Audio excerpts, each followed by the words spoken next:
प्रधानमंत्री मोदी ने कांग्रेस अध्यक्ष मल्लिकार्जुन खड़गे के गृह राज्य कर्नाटक में कांग्रेस पर जमकर निशाना साधा।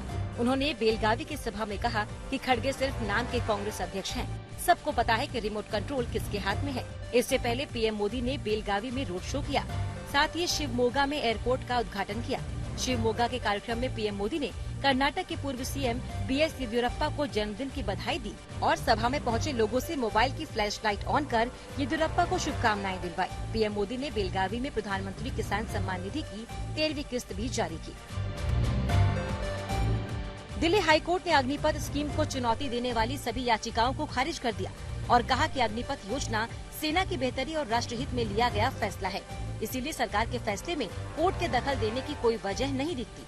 पिछले साल 15 दिसंबर को कोर्ट ने याचिकाकर्ताओं और केंद्र सरकार की दलीलें सुनने के बाद फैसला सुरक्षित रख लिया था। अदालत ने ये भी कहा था कि अगर किसी को कोई आपत्ति है तो वो अपनी लिखित दलीलें दाखिल करे। प्रधानमंत्री नरेंद्र मोदी के खिलाफ विवादित बयान देने के मामले में सुप्रीम कोर्ट ने पवन खेड़ा की अंतरिम जमानत शुक्रवार तक बढ़ा दी है।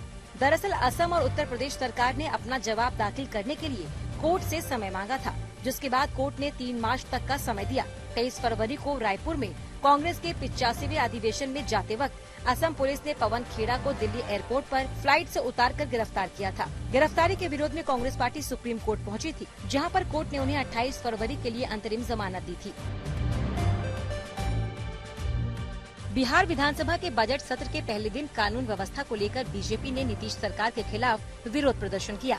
दूसरी ओर लगातार अपनी ही सरकार के खिलाफ आग उगल रहे आरजेडी के विधायक सुधाकर सिंह ने एक बार फिर नीतीश कुमार पर निशाना साधा। उन्होंने कहा कि लगातार 17 साल की सत्ता में रहने के बावजूद बिहार का विकास नहीं हुआ। सुधाकर सिंह के बयान पर तेजस्वी ने कहा कि वो किसी दूसरे के प्रभाव में हैं। तेजस्वी ने सुधाकर सिंह पर जल्द कार्रवाई के संकेत भी दिए। उमेश पाल की हत्या के एक आरोपी को पुलिस ने एनकाउंटर में मार गिराया। मारा गया आरोपी अरबाज उस क्रेटा कार का ड्राइवर था जिससे हमलावर आए थे। अरबाज ने शूटरों को उमेश पाल के कार के पहले उतारा और फिर तेजी से गाड़ी दूसरी तरफ लेकर आया, जिसमें बैठकर शूटर वारदात के बाद फरार हुए थे। पुलिस अब तक इस मामले में 40 लोगों को हिरासत में ले चुकी है। साथ ही आरोपियों की धरपकड़ के लिए यूपी के तमाम शहरों के अलावा पटना और रीवा में भी छापेमारी कर रही है। जम्मू कश्मीर के पुलवामा में कश्मीरी पंडित की हत्या के विरोध में डोगरा फ्रंट ने श्रीनगर में विरोध प्रदर्शन किया। साथ ही उधमपुर में बीजेपी के कार्यकर्ता सड़कों पर उतरे और पाकिस्तान के खिलाफ नाराजगी जाहिर की। कल पुलवामा में आतंकियों ने संजय शर्मा नाम के एक शख्स की हत्या कर दी थी। आज संजय शर्मा का अंतिम संस्कार उनके पैतृक गांव में कर दिया गया। जम्मू कश्मीर के बीजेपी अध्यक्ष रविंद्र रैना संजय शर्मा के पैतृक गांव पहुंचे और परिवार वालों को सांत्वना दी। रविंद्र रैना से पहले महबूबा मुफ्ती भी संजय शर्मा के पैतृक गाँव पहुंची।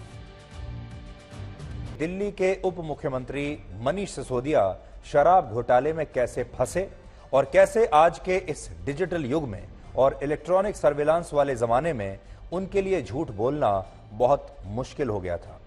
मनीष सिसोदिया की गिरफ्तारी पर यह पहला ऐसा विश्लेषण होगा जिसमें आपको भ्रष्टाचार का असली काला रंग दिखाई देगा और आपको हमारे देश के नेताओं की सफेद राजनीति भी समझ में आएगी। तो आज ये पूरी खबर हम आपको ब्लैक एंड व्हाइट में करके दिखाएंगे, लेकिन उससे पहले आपको यह बताते हैं कि आज अदालत ने 4 मार्च तक के लिए मनीष सिसोदिया की सीबीआई रिमांड को मंजूर कर लिया और अदालत ने कहा है कि सीबीआई ने जिन तथ्यों को आधार बनाते हुए मनीष सिसोदिया की गिरफ्तारी की है और उनकी रिमांड मांगी है वो कानूनन सही है। यानी यह कहना गलत होगा कि सीबीआई ने नियमों का उल्लंघन करके सिसोदिया साहब को गिरफ्तार किया है, जैसा कि आम आदमी पार्टी कह रही है।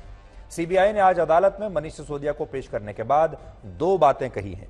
पहली बात यह कि मनीष सिसोदिया जांच में बिल्कुल सहयोग नहीं कर रहे हैं और इसलिए पूछताछ के लिए अब उन्हें रिमांड पर लेना जरूरी है। और दूसरी बात सीबीआई ने यह कही कि सीबीआई शराब घोटाले के आरोपियों से मनीष सिसोदिया का आमना सामना कराना चाहती है, क्योंकि मनीष सिसोदिया अभी इन लोगों के बारे में कुछ नहीं बता रहे, जबकि इन आरोपियों और उनके बीच संपर्क होने के कई सबूत सीबीआई को मिल चुके हैं।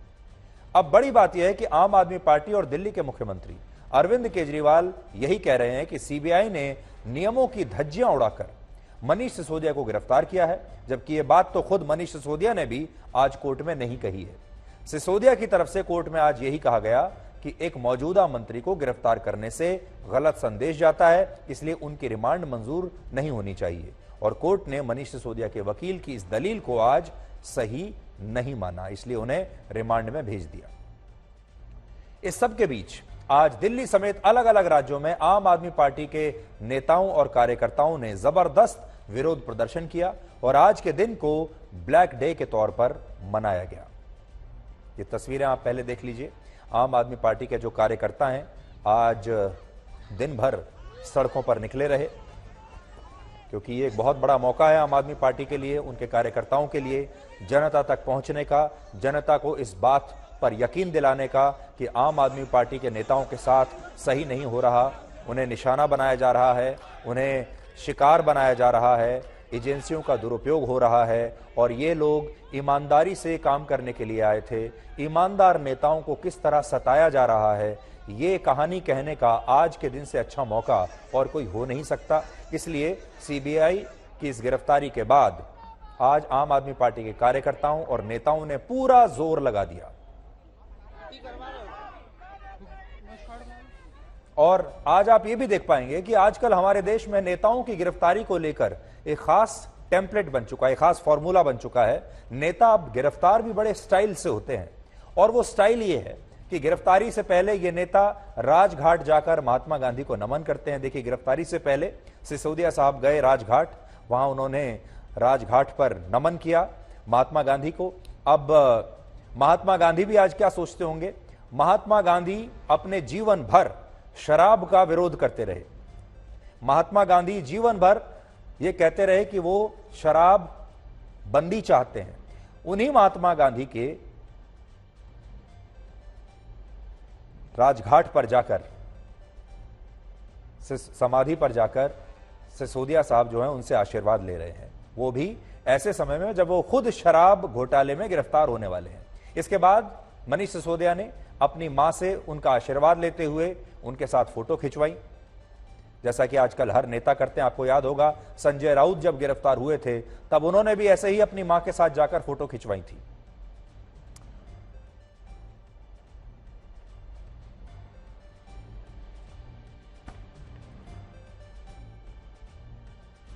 तो राजघाट पर आपको मनीष सिसोदिया नजर आ रहे हैं, अब अपनी मां के साथ मनीष सिसोदिया नजर आ रहे हैं।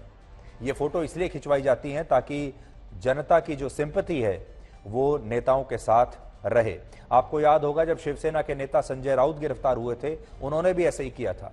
उन्होंने सबसे पहले अपनी मां के पैर छुए, आरती उतारकर उनके परिवार ने जो है उन्हें विदा किया जेल के लिए, फिर वो बाहर आए और इन तस्वीरों को खिंचवाने के बाद एक क्रांतिकारी की तरह ये नेता सड़कों पर निकलते हैं और जनता का इस तरह से अभिवादन करते हैं जैसे ये जनता की खातिर ही जेल जा रहे हों। अब देखिए, तुरंत अपराध जो है वो क्रांति में बदल जाता है। अपराध को क्रांति के लिफाफे में इस तरह पेश किया जाता है जैसे ये नेता क्रांतिकारी हैं और ये देश को बचाने की मुहिम पर निकले हैं और ये रास्ता बड़ा कठिन है, कांटों भरा रास्ता है और इस रास्ते में वो अपने देश को बचाने की खातिर जेल जाने के लिए भी तैयार रहते हैं। और फिर इन नेताओं को एक जननायक की तरह जनता के सामने पेश किया जाता है और जनता बहुत सारे मामलों में इन्हें जननायक मान भी लेती है। और जेल जाने के बाद अक्सर ये देखा गया है, ज्यादातर नेताओं का जो करियर का ग्राफ है वो नीचे नहीं जाता, वो और ऊपर जाता है। जेल जाने के बाद ज्यादातर नेता और बड़े नेता बनकर निकलते हैं। और गिरफ्तारी के बाद जब उस पार्टी के नेता और कार्यकर्ता अलग अलग राज्यों में सड़कों पर निकलकर विरोध प्रदर्शन करते हैं तो इन प्रदर्शनों को देखकर लेकर ये कहा जाता है कि देश की जनता इस गिरफ्तारी के बहुत खिलाफ है और अब देश की जनता इन नेताओं के समर्थन में सड़क पर उतर आई है। और आज भी यही सब कुछ हुआ।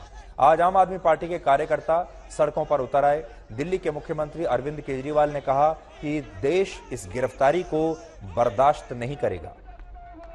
इससे भी दिलचस्प बात यह है कि अब तक केजरीवाल अपनी रैलियों और कार्यक्रमों में यही कहते थे कि अगर मनीष सिसोदिया ने कुछ गलत किया है, कोई अपराध किया है, तो सीबीआई उन्हें गिरफ्तार क्यों नहीं कर रही। लेकिन अब जब सीबीआई ने वाकई में सिसोदिया को गिरफ्तार कर लिया तो केजरीवाल कह रहे हैं कि सीबीआई के बहुत सारे अफसर इस गिरफ्तारी के खिलाफ थे, लेकिन यह सब कुछ केंद्र सरकार के दबाव और इशारे की वजह से हुआ है। सीबीआई के अफसर तो ये मान रहे थे कि सिसोदिया बेकसूर हैं, वो सिसोदिया को गिरफ्तार ही नहीं करना चाहते थे। ये ट्वीट किया है आज अरविंद केजरीवाल ने। अरविंद केजरीवाल के दोनों बयान आज आपको सुनने चाहिए। एक शरीफ आदमी है मनीष, उनको आज इन्होंने गिरफ्तार कर लिया। तो हम देख रहे हैं किस तरह से पूरे देश के अंदर शरीफों को, देशभक्तों को, अच्छे लोगों को, ईमानदार लोगों को तो पकड़ पकड़ के जेल में डाल रहे हैं, और जो जिन लोगों ने अरबों खरबों रुपए लूट लिए बैंकों के और इनके, वो इनके दोस्त हैं, उनके खिलाफ कोई एक्शन नहीं होता, वो खुलेआम घूम रहे हैं। मैं मोदी जी से और अमित शाह से, सीबीआई इन दोनों को रिपोर्ट करती है, अमित शाह जी को रिपोर्ट करती है और मोदी जी को रिपोर्ट करती है। उनसे पूछना चाहता हूं, अभी तक आपने जितनी फाइलें उठाई है, जितने केस किए हैं, उनका क्या हुआ? उनको तो कर लो, उनमें तो जेल भेज दो, उनका तो कुछ कर लो। मनीष सिसोदिया जी के खिलाफ केस दर्ज किया गया था कि उन्होंने अपने रिश्तेदारों को एडवर्टाइजिंग के कॉन्ट्रैक्ट दिए हैं। क्या हुआ? क्यों नहीं गिरफ्तार करते मनीष सिसोदिया को? क्यों नहीं गिरफ्तार करते उनके रिश्तेदारों को जिनको इन्होंने कहा कि ठेके दिए हैं? आपको याद होगा जब गुजरात में चुनाव होने वाला था तब अरविंद केजरीवाल ने कहा था कि आईबी की एक रिपोर्ट उनके हाथ लगी है जो ये बता रही है कि गुजरात में आम आदमी पार्टी जीत रही है और बीजेपी का बड़ा बुरा हाल है। उन्होंने कहा आईबी की ये रिपोर्ट है, ये तो सरकार की अपनी रिपोर्ट कह रही है कि गुजरात में आम आदमी पार्टी जीत रही है। तब सवाल उठे थे कि इनके पास आईबी की रिपोर्ट कहां से आ गई। अब आज ये कह रहे हैं कि सीबीआई के जो अफसर हैं वो तो खुद ही नहीं चाहते थे कि मनीष सिसोदिया को गिरफ्तार किया जाए, लेकिन उन्हें आदेश देकर जबरदस्ती गिरफ्तारी की गई है। यानी आईबी भी अपनी सारी जानकारी अरविंद केजरीवाल को दे देती है और सीबीआई के सारे अफसर भी पहले ही अरविंद केजरीवाल को बता देते हैं कि वो क्या चाहते हैं। अब बड़ा सवाल यहां यह है कि सीबीआई ने पिछले साल नवंबर के महीने में इसी शराब घोटाले को लेकर अदालत में जो पहली चार्जशीट दाखिल की थी उसमें तो मनीष सिसोदिया का नाम ही नहीं था। तो फिर पिछले 3 महीनों में ऐसा क्या हुआ कि सीबीआई ने अब इस मामले में मनीष सिसोदिया को गिरफ्तार कर लिया? यानी आपको यह बात अब तक समझ में नहीं आई होगी कि सिसोदिया को गिरफ्तार क्यों किया गया। इसलिए अब हम आपको इसके बारे में विस्तार से बताते हैं ताकि आपको पूरा मामला आपके सामने स्पष्ट हो जाए। लेकिन उससे पहले एक बात और स्पष्ट करना चाहते हैं, हम ना तो सीबीआई हैं ना ही हम अदालत हैं। मनीष सिसोदिया के खिलाफ क्या सबूत हैं ये तो सीबीआई को पता होगा क्योंकि वो लोग इस मामले की जांच कर रहे हैं। हम उस जांच एजेंसी का हिस्सा नहीं है और अदालत यह तय करेगी कि मनीष सिसोदिया आखिरकार उन्होंने कोई गलती की है, अपराध किया है या नहीं किया है। आपने अक्सर यह देखा होगा कि मीडिया पहले से ही अपना पूरा फैसला सुना देता है, अदालत जाने की जरूरत ही नहीं लगती कई बार। इसलिए हम आपको ये कह रहे हैं कि हम कोई फाइनल फैसला नहीं सुना रहे, फाइनल फैसला तो अदालत ही सुनाएगी। इसलिए हमें नहीं पता मनीष सिसोदिया ने यह अपराध किस हद तक किया है, वो दोषी हैं या वो निर्दोष हैं, हम नहीं कह सकते। मनीष सिसोदिया की गिरफ्तारी शराब घोटाले के आरोप में हुई है, आप सब जानते हैं, और इस गिरफ्तारी की 3 बड़ी वजहें हैं। पहली वजह है घोटाले से जुड़े सबूतों को नष्ट करना, दूसरी वजह है पूछताछ में सीबीआई के सवालों के जवाब न देना और जांच में सहयोग न करना, और तीसरी वजह है इस मामले में नए गवाहों और उनके सचिव रहे अफसर का कोर्ट में दर्ज किया गया नया बयान। यानी उनका जो सचिव है उसने खुद ही बयान देकर उन्हें फंसा दिया। आपको याद होगा आज से पूरे 191 दिन पहले 19 अगस्त 2022 को सीबीआई ने शराब घोटाले के मामले में कुल 21 ठिकानों पर छापेमारी की थी, जिनमें मनीष सिसोदिया का घर भी शामिल था। उस छापेमारी में सीबीआई ने दिल्ली के आबकारी विभाग से एक डिजिटल डिवाइस यानी कंप्यूटर और लैपटॉप जब्त किया था और बाद में जब इसकी जांच हुई तो पता चला कि इस डिवाइस से प्रस्तावित शराब नीति का एक दस्तावेज एक ऐसे कंप्यूटर पर भेजा गया जिसका दिल्ली के एक्साइज डिपार्टमेंट से कोई लेना देना नहीं था।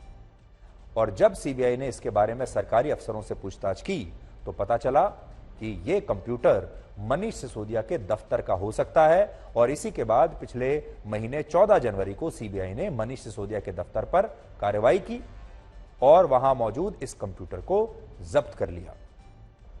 आपको यह भी याद होगा जब इसे जब्त किया था कंप्यूटर को तो मनीष सिसोदिया बड़े खुश होकर बाहर निकले थे और उन्होंने कहा था सीबीआई को कुछ नहीं मिला, वो बड़े निराश हैं।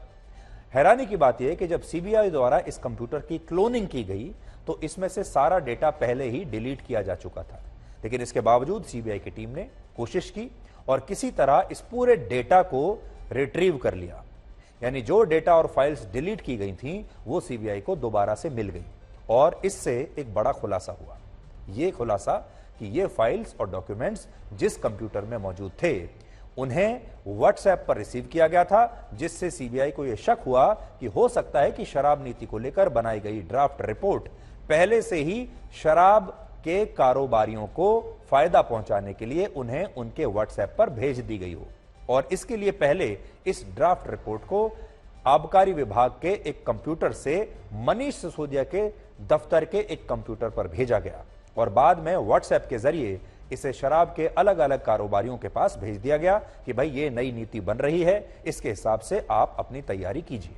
और सीबीआई ने जब पूछताछ के दौरान यही सारी बातें मनीष सिसोदिया को बताई और सबूतों के साथ उनसे पूछताछ की कि उनके दफ्तर के कंप्यूटर में ये डॉक्यूमेंट्स कैसे पहुंचे और इन्हें डिलीट क्यों किया, तो मनीष सिसोदिया ने इस पर जवाब देने से बिल्कुल इनकार कर दिया।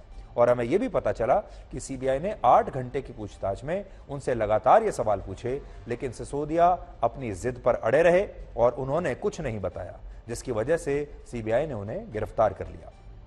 यदि मनीष सिसोदिया ने सारी सावधानियां बरती, नई शराब नीति को व्हाट्सएप के जरिए लीक किया, वही व्हाट्सएप जिसे सबसे सुरक्षित माना जाता है, उन्हें लगा कि व्हाट्सएप तो ट्रैक हो नहीं सकता, इसमें तो बहुत प्राइवेसी फीचर्स हैं, पता ही नहीं चलेगा, तो उन्होंने व्हाट्सएप के जरिए सबको, जो शराब के बड़े बड़े व्यापारी थे, बिजनेसमैन थे, सबको लीक कर दिया कि भाई पहले से ही पढ़ लो कि क्या हम नई पॉलिसी लेकर आने वाले हैं। और सीबीआई के छापे से पहले उन्होंने अपने कंप्यूटर से इन सारी फाइल्स को बहुत स्मार्टली डिलीट भी कर दिया और पूछताछ के दौरान अपना मुंह भी बंद रखा। फिर भी उनका झूठ पकड़ा गया, क्योंकि आज के इस डिजिटल युग में झूठ बोलना बड़ा मुश्किल हो गया है। और इन तमाम सबूतों के साथ जब सिसोदिया का सच के साथ सामना हुआ तो फिर वो एक्सपोज हो गए। सीबीआई ने इस मामले में 1996 बैच के एक सरकारी अफसर को भी जांच के लिए, पूछताछ के लिए बुलाया था, जो नई शराब नीति लागू होने के समय मनीष सिसोदिया के सचिव थे, यानी उनके सेक्रेटरी थे। और मनीष सिसोदिया के सचिव ने बताया कि मार्च 2021 में मनीष सिसोदिया ने ही उन्हें मुख्यमंत्री अरविंद केजरीवाल के दफ्तर में बुलाया था, जहां एक और मंत्री जो अब जेल में हैं, जिनका नाम है सत्येंद्र जैन, वहां पर सत्येंद्र जैन भी मौजूद थे। इसी बैठक में इस अफसर को एक रिपोर्ट दी गई जिसमें शराब के होलसेलर्स का प्रॉफिट मार्जिन 5% से बढ़ाकर 12% कर दिया गया था और यह सब कुछ दक्षिण भारत के कुछ नेताओं और शराब के कारोबारियों को फायदा पहुंचाने के लिए किया गया है। मनीष सिसोदिया के सचिव का यह बयान अदालत में दर्ज है और यही वजह है कि पूछताछ में उन्होंने इस पर कुछ भी कहने से इनकार कर दिया, जिसके बाद सीबीआई को गिरफ्तार करना पड़ा। यहां हम मनीष सिसोदिया से भी 4 बड़े सवाल पूछना चाहते हैं जो जनता की समझ में भी नहीं आ रहे। पहला, नई शराब नीति से जुड़े दस्तावेज कैसे लीक हुए और किसके कहने पर लीक किए गए। दूसरा सवाल, मनीष सिसोदिया सही थे तो उनके दफ्तर के कंप्यूटर से यह सारा डेटा डिलीट क्यों किया गया। यह बात बिल्कुल समझ में नहीं आ रही कि सिसोदिया के कंप्यूटर से ये सारी फाइल्स उन्होंने डिलीट क्यों की।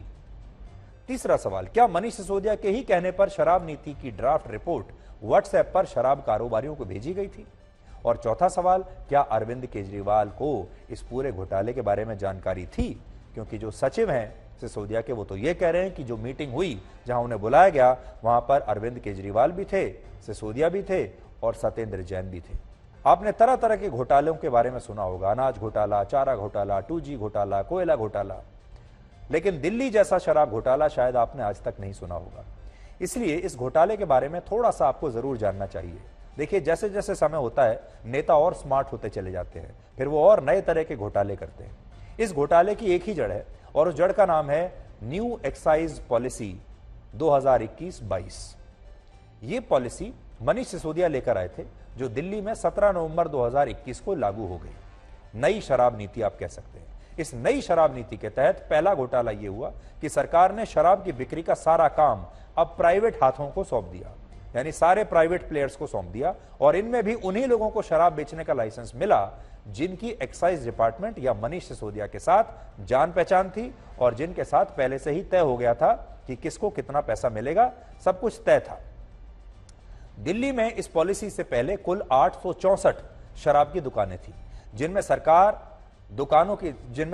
दुकानों की जो संख्या थी 864 में से 475 थी। लेकिन नई पॉलिसी के तहत दिल्ली को 32 जोन्स में बांटकर 849 शराब की दुकानें खोलने का लक्ष्य रखा गया और इन सब को प्राइवेट हाथों में दे दिया गया। यानी अब सरकार की कोई दुकान नहीं होगी, एक भी सरकारी ठेका नहीं होगा शराब का। सारी जो शराब की दुकानें हैं दिल्ली में 849, ये सारी प्राइवेट लोगों को दे दी जाएंगी, शराब के व्यापारी चलाएंगे। इसके अलावा पुरानी नीति में शराब बनाने वाली कंपनी बाजार में शराब बेच नहीं सकती थी, लेकिन दिल्ली सरकार ने नई पॉलिसी के तहत इसकी इजाजत भी दे दी और इसके बदले में इन कंपनियों ने दिल्ली के एक्साइज डिपार्टमेंट के अधिकारियों की जेबें बहुत अच्छी तरह से भरी, या कह सकते हैं आप जेबें बड़ी गर्म की। सर्दियों का समय था, जेबें अच्छी गर्म हुई सबकी। यह भी आरोप है कि मनीष सिसोदिया शराब व्यापारियों पर इतने मेहरबान थे कि उन्होंने लाइसेंस फी में उन्हें सीधे छूट दे दी, जो कि मुमकिन ही नहीं थी। लाइसेंस फी को लेकर जो कानून है उसमें साफ लिखा है कि सरकार शराब व्यापारियों को लाइसेंस देने के बदले में कोई डिस्काउंट नहीं दे सकती, लेकिन आरोपों के मुताबिक मनीष सिसोदिया ने इन कानूनों को नजरअंदाज करते हुए कोविड को आधार बनाकर 144 करोड़ रुपए की लाइसेंस फी जो थी उसे माफ कर दिया।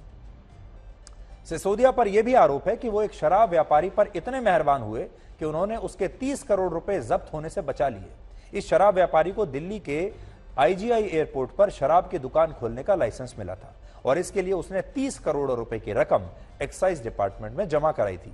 लेकिन जब एयरपोर्ट अथॉरिटी से इस शराब व्यापारी को एनओसी यानी नो ऑब्जेक्शन सर्टिफिकेट नहीं मिला, तो यह तय था कि एक्साइज डिपार्टमेंट में जमा इसके 30 करोड़ रुपए अब जब्त हो जाएंगे।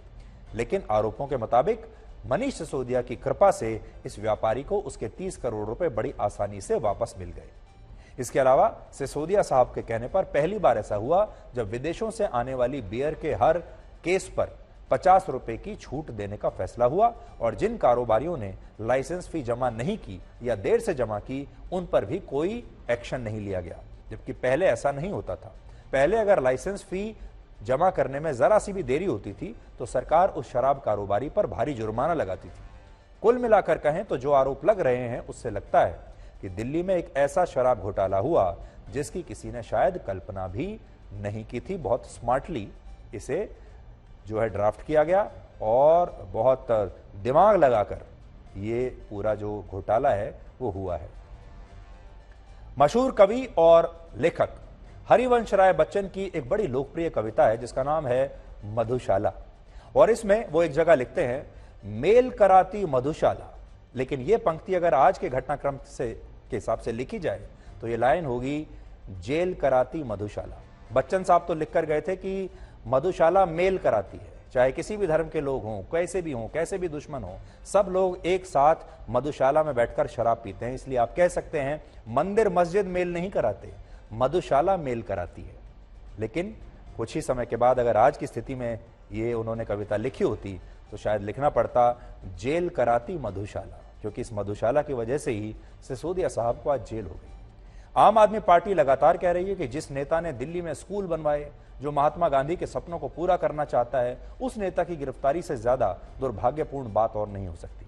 लेकिन सोचिए, महात्मा गांधी ने मरते दम तक भारत में पूर्ण शराबबंदी की मांग की, लेकिन आज शराब घोटाले में गिरफ्तार होने वाले मनीष सिसोदिया सीबीआई की पूछताछ से पहले राजघाट पर महात्मा गांधी की समाधि पर जाते हैं, उन्हें याद करते हैं, उन्हें श्रद्धांजलि देते हैं। आज आप सोचिए महात्मा गांधी की आत्मा कितनी दुखती होगी। महात्मा गांधी ने जीवन भर शराब के खिलाफ काम किया और शराब घोटाले में फंसे एक नेता महात्मा गांधी की समाधि पर जाकर आशीर्वाद ले रहे हैं।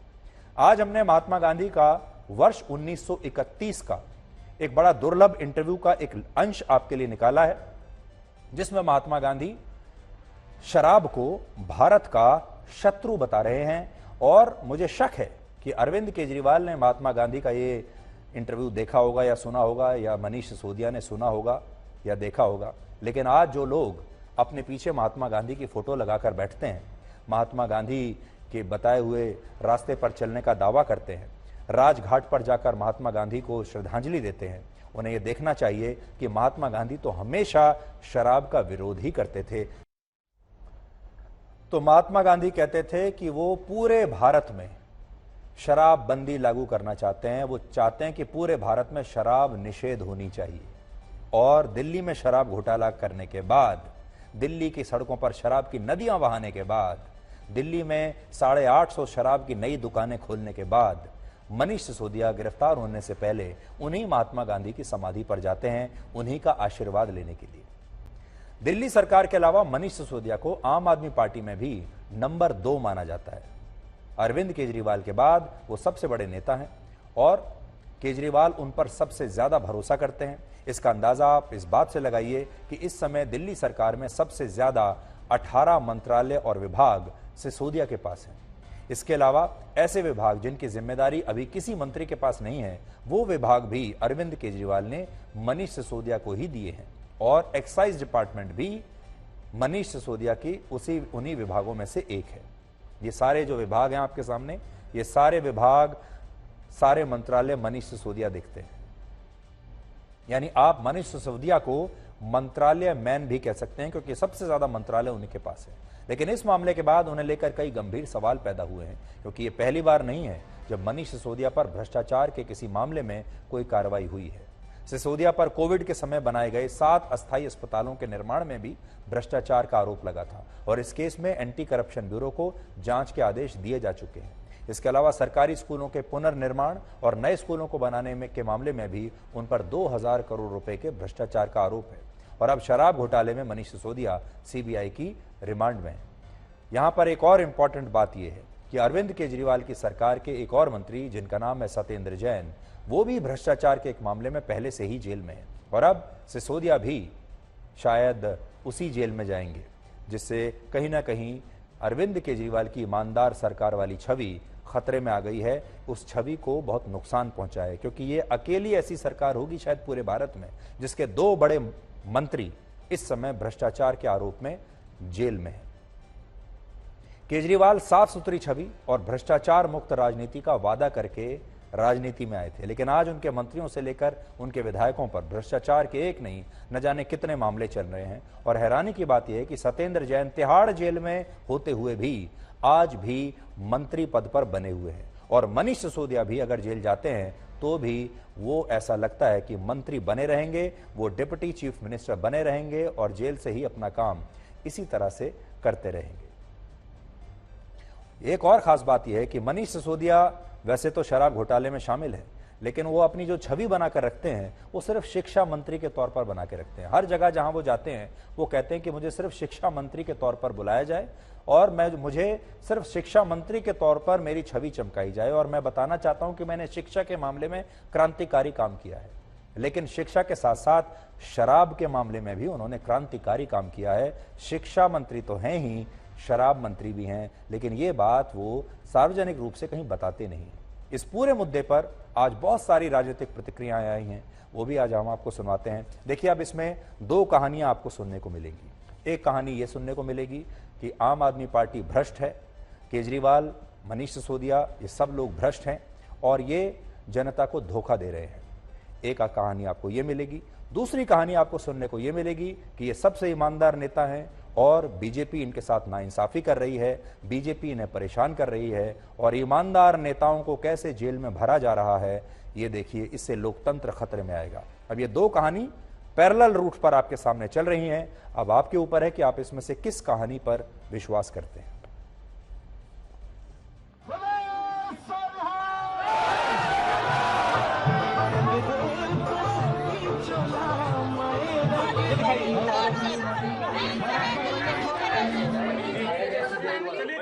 अरविंद केजरीवाल जी की सरकार जो पूरे देश में सबसे बेहतरीन काम कर रही है, अनुकरणीय काम कर रही है। लोगों को फ्री बिजली देना, फ्री शिक्षा देना, फ्री स्वास्थ्य की व्यवस्था देना, बुजुर्गों की तीर्थ यात्रा कराना, जनहित के सारे काम करने के बावजूद मुनाफे का बजट देना, दरअसल यह गले की हड्डी बन गया नरेंद्र मोदी की। लूट की खुली छूट अरविंद केजरीवाल जी की सरकार में थी। मैं तो पहले भी कहता था कि मनीष सिसोदिया जी आरोपी नंबर 1 हो सकते हैं, लेकिन किंग पिन अरविंद केजरीवाल है। आज तो शराब घोटाला करने वाला मंत्री जेल गया है और सीबीआई ने पूरी जांच करने के बाद उनकी गिरफ्तारी की है। जिस तरीके का व्यवहार भारतीय जनता पार्टी का रहा है, सरकार का रहा है, लगातार इस तरह के विपक्षी जितने भी नेता उनके खिलाफ जांचें चल रही हैं, जितनी भी संस्थाएं, चाहे इनकम टैक्स हो, चाहे ईडी हो, सीबीआई हो, ये लगाई जा रही हैं, जिससे कि आने वाले लोकसभा चुनाव को प्रभावित कर सकें। पूरा देश जान रहा है कि ये क्यों हो रहा है। जो असल मुद्दा था उससे जो है ध्यान तो भटका ही दिया गया। इस पर कोई आश्चर्य होने वाली बात नहीं है। जैसे जैसे चुनाव पास आएगा वैसे वैसे ही सभी विपक्षी दलों के नेताओं पर इस तरह का कार्रवाई करवाएंगे।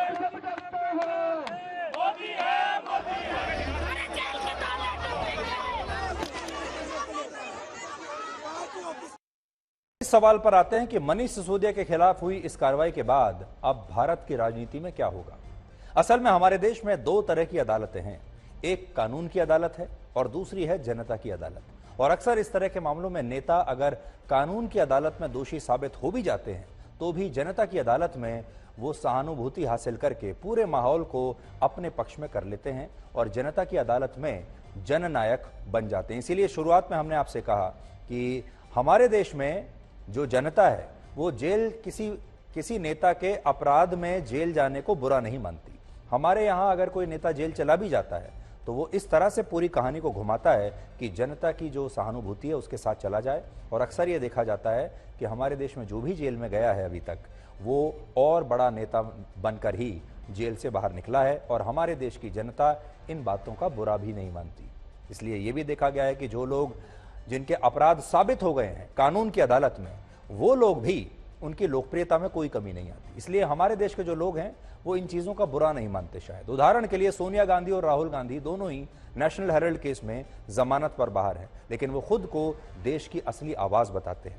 लालू यादव चारा घोटाले में दोषी साबित हो चुके हैं कानून की अदालत में, लेकिन आज भी बिहार में उनकी पार्टी की सरकार है और उनके बेटे तेजस्वी यादव बिहार में उप मुख्यमंत्री हैं। इसी तरह कांग्रेस के नेता और पूर्व वित्त मंत्री पी चिदम्बरम और उनके बेटे कीर्ति चिदम्बरम भ्रष्टाचार के आरोप में जेल जा चुके हैं, लेकिन जनता की अदालत में उन्हें आज भी स्वीकार किया जाता है। और यह सूची बहुत लंबी है और हो सकता है कि मनीष सिसोदिया की गिरफ्तारी को लेकर भी आम आदमी पार्टी एक ऐसी ही कहानी आपके सामने रखेगी कि मनीष सिसोदिया दिल्ली के स्कूल बनवाने के लिए जेल में गए हैं, दिल्ली के बच्चों के हित में जेल में गए हैं और इससे उन्हें शायद लोगों की सहानुभूति भी मिलने लगे। लेकिन हमें लगता है कि आज देश के लोगों को यह तय करना है कि आपको ऐसे नेता के साथ सहानुभूति रखनी चाहिए या फिर ऐसे नेता का तिरस्कार करना चाहिए। और आप किसकी बात मानेंगे? आप कानून की अदालत की बात मानेंगे और अपनी जांच एजेंसियों की बात मानेंगे, या आप उन नेताओं की बातों पर भरोसा करेंगे जो नेता अपने बचाव में इस तरह की बातें करते हैं? वैसे हमारे देश में नेता जेल जाने के लिए तरसते हैं और अपनी गिरफ्तारी को देश के प्रति समर्पित बताते हैं। जैसा हमने आपको बताया, अपराध को क्रांति के लिफाफे में रखकर आपके सामने पेश कर देते हैं और ये धारणा ये नैरेटिव इसलिए भी कामयाब हो जाता है क्योंकि हमारे देश के लोग बहुत भावुक हैं और उन्हें जब यह दिखता है कि किसी पार्टी के नेता को जेल जाना पड़ा है और वो पार्टी इसे राजनीतिक कार्रवाई बता रही है अपने खिलाफ, तो लोग इसे सही मान भी लेते हैं क्योंकि लोग इन तस्वीरों को देखते हैं। जैसा मैंने आपको बताया कि नेता भी पूरी कोशिश करते हैं, पहले परिवार के साथ फोटो खिंचवाते हैं, मां के साथ फोटो खिंचवाते हैं, फिर जननायक की तरह जुलूस निकालते हुए गिरफ्तार होने के लिए जाते हैं। लेकिन अब समय आ गया है कि ये नैरेटिव आपकी समझ में आना चाहिए, ये कहानी आपकी समझ में आनी चाहिए और आपको अपनी अदालतों पर विश्वास करके ऐसे नेताओं का तिरस्कार करना चाहिए जिन पर भ्रष्टाचार के आरोप साबित हो चुके हैं। पहले जो बात कही थी, फिर से मैं वही बात कहूंगा, हम ना तो जांच एजेंसी हैं, हम मीडिया हैं, हम ना ही अदालत हैं। सिसोदिया ने या किसी और दूसरे नेता ने कोई गलत काम किया है या नहीं किया है, ना तो हम उसे कोई क्लीन चिट दे सकते हैं, ना ही उन्हें अपराधी करार दे सकते हैं। ये काम तो अदालत का है और अदालत जब तक अपना फैसला लेगी तब तक हमें इंतजार करना चाहिए, कोई राय नहीं बनानी चाहिए। लेकिन ये राय भी ठीक नहीं है कि हम एक के बाद एक, हमारे देश की जनता की जो याददाश्त है वो बहुत कमजोर हो जाती है, जनता भूल जाती है और फिर भ्रष्टाचार जब साबित हो चुका होता है नेताओं पर, उन्हें भी हमारे देश के लोग राजनीति में सहर्ष स्वीकार कर लेते हैं। हम आपको नागालैंड, मेघालय और त्रिपुरा के एग्जिट पोल का एक विश्लेषण दिखाएंगे जिससे आपको यह पता चलेगा कि इन राज्यों में किस पार्टी की सरकार बन रही है। लेकिन उससे पहले आपको बताना चाहेंगे, कृपया करके अपना टीवी बंद मत कीजिए, चैनल मत बदलिए, क्योंकि सिर्फ इसलिए क्योंकि हम नॉर्थ ईस्ट की बात कर रहे हैं। थोड़ी देर और 5 मिनट हमें दीजिए और हमारी बात ध्यान से सुनिए।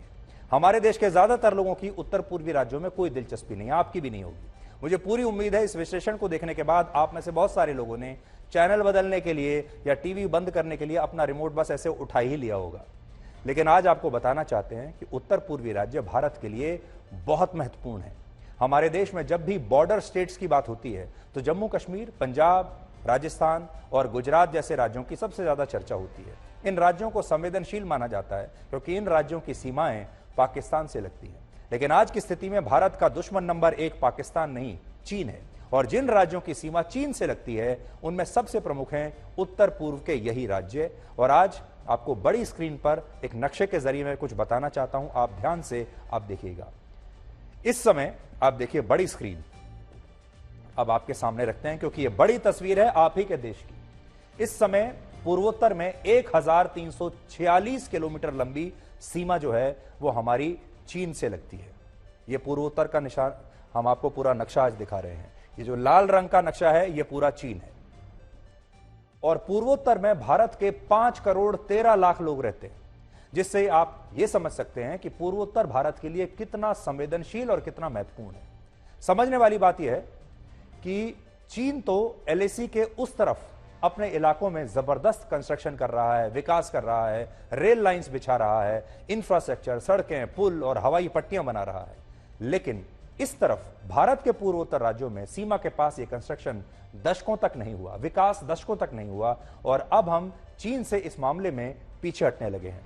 थोड़ा नक्शे की तरफ मैं आपको ध्यान देना चाहता हूं। देखिए ये हमारे पूर्वोत्तर राज्य हैं, ये इस तरफ, और आप देखेंगे चीन की जो सीमा है वो यहां 1126 किलोमीटर यहां लगती है, उसके बाद 220 किलोमीटर यहां पर लगती है और होते होते होते ये, इसीलिए हम आपसे आज ये बात कहना चाहते हैं कि ये जो इलाका है ये सबसे संवेदनशील इलाका है और चीन की सबसे ज्यादा नजर इस इलाके पर रहती है। चीन जब भी घुसेगा यहां से घुसेगा और अगर हमने इस इलाके को देश से काट दिया, इसमें हमने अपनी दिलचस्पी नहीं दिखाई, इसमें अगर हमने विकास वैसा ही नहीं किया जैसे सीमा पार हो रहा है, तो चीन के लिए काम बहुत आसान हो जाएगा।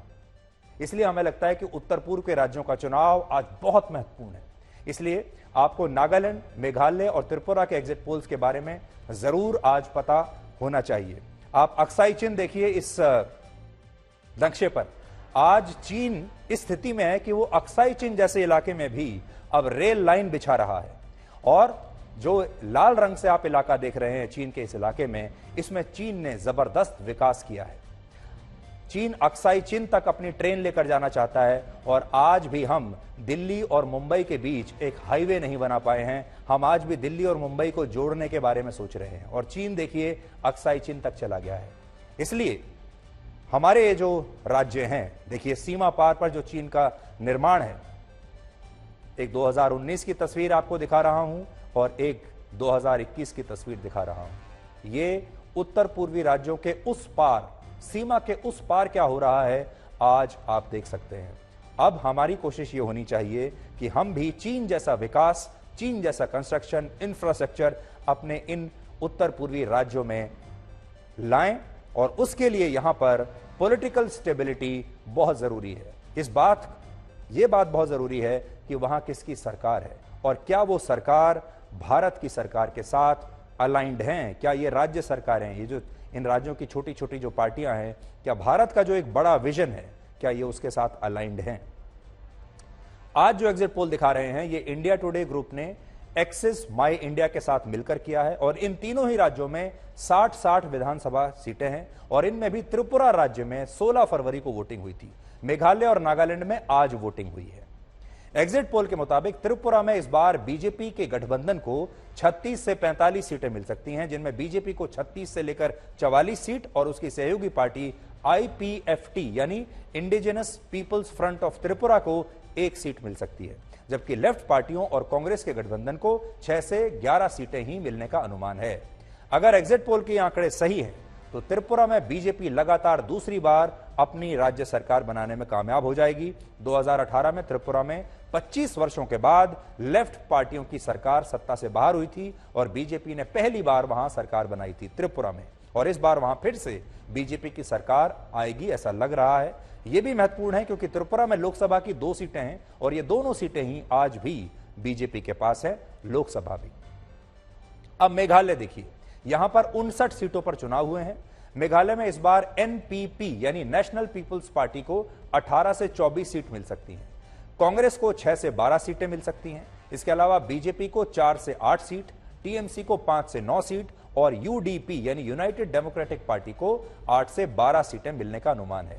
यानी एग्जिट पोल में मेघालय में किसी भी एक पार्टी को स्पष्ट बहुमत मिलता हुआ दिख नहीं रहा, तो मेघालय में एक हंग विधानसभा बन सकती है।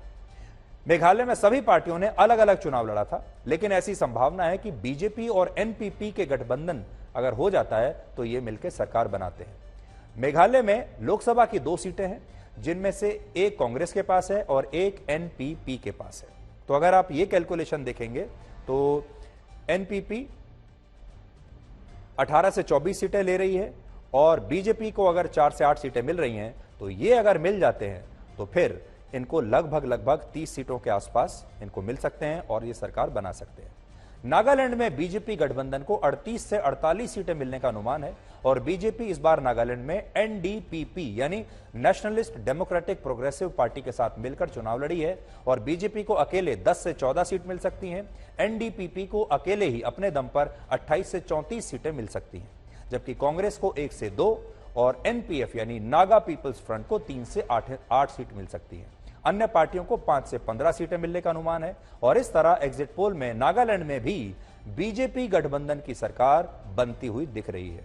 नागालैंड में लोकसभा की 1 सीट है और यह सीट वहां की क्षेत्रीय party nationalist democratic progressive party के पास है, जो कि बीजेपी की ही सहयोगी पार्टी है। तो नागालैंड में अगर आप देखेंगे तो यहां आपको ऐसा नजर आएगा कि नागालैंड में अभी बीजेपी की सरकार बनती हुई दिख रही है। त्रिपुरा में भी बीजेपी की सरकार बनने के ज्यादा आसार हैं और मेघालय में इस समय किसी को भी बहुमत नहीं मिल रहा है। लेकिन अगर बीजेपी अपने सहयोगी दलों के साथ वहां जो लोकल पार्टनर्स हैं उनके साथ मिलती है तो ऐसी स्थिति बन सकती है कि वहां पर भी उनकी गठबंधन सरकार बन जाए। हम आपको शहीद चंद्रशेखर आजाद की पुण्यतिथि पर आज एक बहुत ही खास रिपोर्ट दिखाएंगे, जिससे यह सवाल उठेगा कि क्या चंद्रशेखर आजाद के साथ किसी अपने ने ही धोखा किया था। आज ही के दिन 27 फरवरी 1931 को चंद्रशेखर आजाद इलाहाबाद में पुलिस के साथ एक मुठभेड़ में शहीद हो गए थे और उन्होंने एक बार कहा था, अंग्रेजी सरकार उन्हें कभी भी जिंदा नहीं पकड़ पाएगी क्योंकि वो आजाद हैं और आजाद ही रहेंगे। लेकिन अब उनके परिवार ने उनकी मृत्यु को लेकर कई गंभीर आरोप लगाए हैं।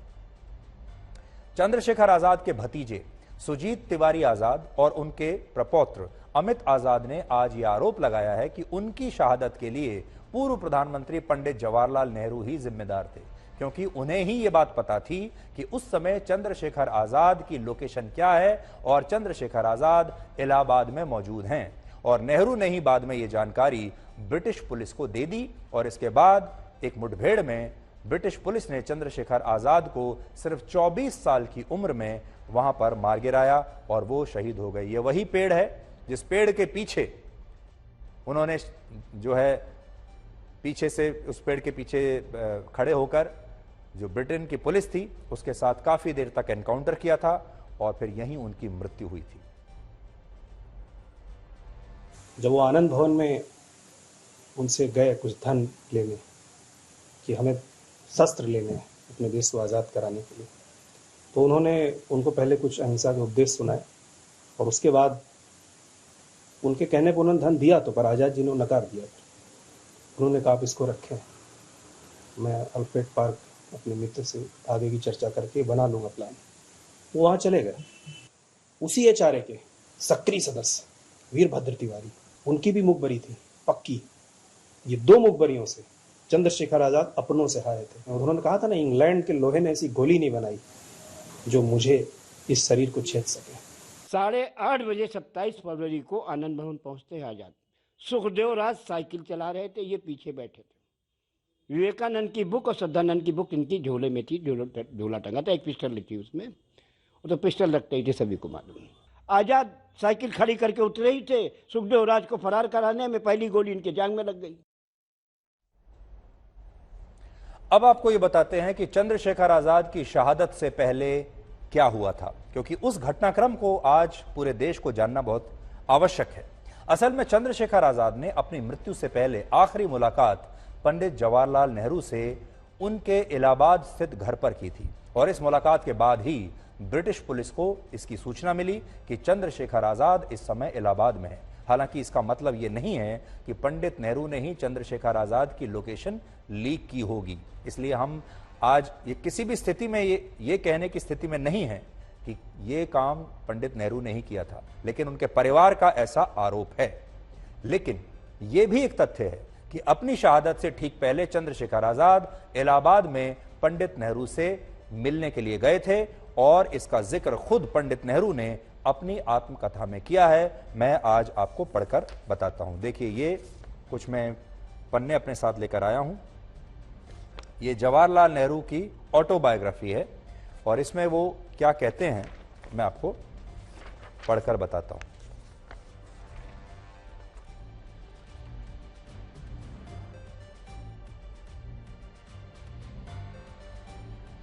वो कहते हैं कि मैंने चंद्रशेखर आजाद को इससे पहले कभी नहीं देखा था। 10 साल पहले मैंने उनके बारे में कुछ सुना था और मैंने ये भी इस तरह की अफवाहें सुनी थी कि वो आतंकवाद की तरफ बढ़ गए हैं, लेकिन ये सब अफवाहें थीं और मैंने उन अफवाहों पर कभी भी विश्वास नहीं किया। I was surprised therefore to see him. उन्हें बताया गया कि उनके घर पर कोई नौजवान उनसे मिलने के लिए आया है। He had been induced to visit me because of the general expectation that some negotiations between the government and the Congress were likely. तो वो चंद्रशेखर आजाद पंडित नेहरू के घर आए थे कुछ मदद मांगने के लिए और उन्हें तब ये समझ में आया था चंद्रशेखर आजाद को कि सरकार और कांग्रेस पार्टी के बीच कुछ नेगोशिएशन बातचीत चल रही है और हो सकता है उसका लाभ चंद्रशेखर आजाद और उनके साथियों को भी मिल जाए। और वो ये चाहते थे कि अगर ये सेटलमेंट होता है, अगर समझौता होता है कांग्रेस पार्टी के साथ, तो फिर उनके गुट को भी इस तरह से ना समझा जाए कि वो आउटलॉज हैं और सरकार और पुलिस जो उनके पीछे पड़ी हुई है वो फिर उनके पीछे ना पड़े। फिर वो लिखते हैं कि चंद्रशेखर आजाद और उनके जो साथी थे, they were convinced now that purely terrorist methods were futile and did no good. यहां एक बात तो यह है कि नेहरू बार बार टेररिस्ट और टेररिज्म का जो शब्द है उसे इस्तेमाल कर रहे हैं चंद्रशेखर आजाद के मामले में और ये कहने की कोशिश कर रहे हैं कि आजाद को भी समझ में आ गया था कि आतंकवाद के रास्ते पर आगे जाकर कुछ नहीं मिलने वाला। लेकिन फिर वो ये भी कहते हैं, he was not however prepared to believe that India would gain her freedom wholly by peaceful methods। Chandrashekhar Azad को लेकिन इस बात पर भी पूरा यकीन नहीं था कि सिर्फ शांति पूर्वक ये तरीकों से भारत को आजादी मिल सकती है। He thought that sometime in the future a violent conflict might take place, but this would not be terrorism। यानी लड़ना तो पड़ेगा ही और हो सकता है हथियार उठाना पड़े। चंद्रशेखर आजाद को ऐसा लगता था क्योंकि शांति के रास्ते पर चलकर आजादी नहीं मिलेगी, लेकिन वो कहते थे कि यह आतंकवाद इसको नहीं कहा जा सकता। तो उन्होंने पूरा बताया है। I was glad to learn from Azad and I had confirmation of this subsequently that the belief in terrorism was dying down as a group notion indeed I had practically gone। फिर वो अपने बारे में बातें बता रहे हैं और फिर वो कहते हैं, I tried to explain to Chandrasekhar Azad what my philosophy of political action was and tried to convert him to my viewpoint, but I had no answer to his basic question, what was he to do now? Nothing was likely to happen that would bring him or his like any relief or peace।